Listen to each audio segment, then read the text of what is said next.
ক্যাম্পাসে সুন্দরী মেয়ে দেখলেই বলে উঠি, দোস্ত আমি না অমুকের ওপর ক্রাশ খেয়েছি। ক্রাশ খাওয়া মানে মেয়েটার রূপ দেখে পাগল হয়ে যাওয়া। কল্পনায় নীল শাড়ি পরিহিত সেই লালনায় খোঁপায় গোলাপ গুঁজে দিতে দিতে বলা, তোমার জন্য দুরান্ত ষাঁড়ের চোখে বাঁধতে পারি লাল কাপড়, বিশ্ব সংসার তন্ন তন্ন করে খুঁজে আনতে পারি 108টি নীল পদ্ম। কল্পনায় আমি হয়ে যাই শাহজাহান, আর সে হয় আমার মমতাজ। আমার রাতগুলো কেটে যায় সেই ক্রাশের কথা ভাবতে ভাবতে। দিনগুলোতে আমার মন খালি আনছান করে তাকে এক নজর দেখার জন্য। আমার চোখে সে এই হলো মনোনিশা, রূপকথার রূপের দেবী আফ্রিদিতি। তাকে দেখলেই আমার মনের ভেতর উথাল ফাথাল শুরু হয়। আমি তখন কবি হয়ে যাই, আপন মনে গুনগুন করি, তুমি সুন্দর তাই চেয়ে থাকি প্রিয়। সে কি মোর অপরাধ? নিজেকে কবি বানানোর আগে আমরা কি একবার আল কোরআনের দিকে ফিরে যেতে পারি না? আমরা তো বিশ্বাস করি আল কোরআন হলো আমাদের জীবন বিধান। আল্লাহ সুবহানাহু ওয়া তাআলা স্পষ্ট করেই বলেছেন, হে রসুল, মমিন পুরুষদেরকে আপনি বলে দিন তারা যেন তাদের দৃষ্টি সংযত রাখে। সূরা নূর আয়াত নম্বর 30।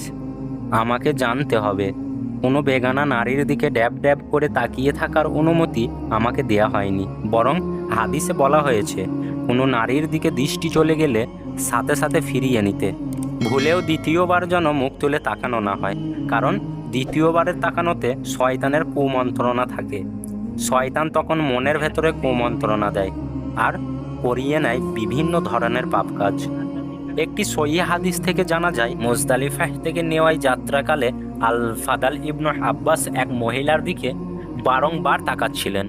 এটা দেখে নবীজি সাল্লাল্লাহু আলাইহি ওয়াসাল্লাম নিজ হাতে তার ঘাড়টিকে অন্যদিকে ঘুরিয়ে দিয়েছেন। সূরা আল মুমিনে 19 নম্বর আয়াত, যেখানে বলা হয়েছে চক্ষুসমূহের খিয়ানত এবং অন্তরসমূহে যা গোপন রাখে তা তিনি জানেন।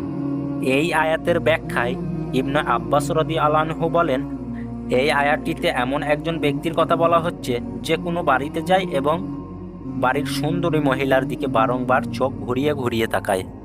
যখনই তার এই কাজ কারো নজরে পড়ে যায় তখন সে চোখ নামিয়ে ফেলে। এরপর আবার যখন সে সুযোগ পায় তখন আবার ওই সুন্দরী মহিলার দিকে তাকায়। খেয়াল করুন, এই যে একজন মহিলার দিকে বারংবার নজর দেওয়া, ফিরে ফিরে তাকানো, এটাকে আল্লাহ সুবহানাহু ওয়া তাআলা চোখের খিয়ানত বলেছেন। খিয়ানত মানে হলো আপনার কাছে কেউ কিছু গুচ্ছিত রাখছে, কিন্তু সেই জিনিসটা আপনি অপব্যবহার করছেন নয়তো আত্মসাৎ করছেন। চোখ হলো আল্লাহর পক্ষ থেকে দেওয়া অন্যতম আমানত। সেই আমানত দিয়ে যখন আমরা ভুল কিছু দেখব তখন তা খিয়ানত নয়তো আর কি। কোনো মহিলার দিকে লুকিয়ে চুরিয়ে তাকানোটাও আল্লাহ সুবহানাহু ওয়া তাআলার কাছে যদি গোপন না থাকে, তাহলে আমরা যারা নিত্য নতুন ক্রাশ খেয়ে ভাবনার সাগরে হাবুডুবু খেতে পাপের জলে অবগাহন করি, আমাদের ক্ষেত্রে কি হবে? আমরা যেটাকে ক্রাশ বলছি রাসূল সাল্লাল্লাহু আলাইহি ওয়াসাল্লাম সেটাকে চোখের জিনা বলেছেন।